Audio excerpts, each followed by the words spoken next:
narito na nagbabagang balita sa oras na ito.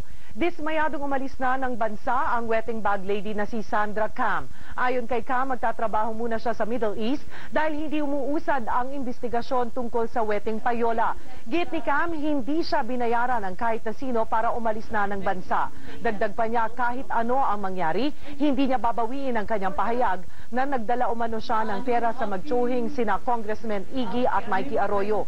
Handa naman si Cam na bumalik ng bansa sakaling kailangan siyang magbigay ng testimonya ukol sa wetting payola. Pagod na ako. I'm so tired already. I'm so tired fighting for the truth, Karen.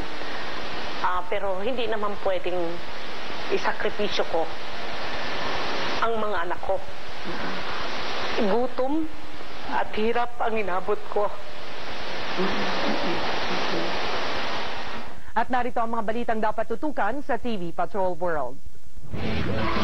Exclusive, Bob Carr umusok Star City, pinasara muna. Daan-daang pasero ng MRT na stranded dahil tren huminto. Tuloy superintendent, utak sa nakawa ng shabu sa PDEA. At pagpapakasal ni Danica Soto, may basbas na ni na fake at Tina. Abangan sa TV Patrol World.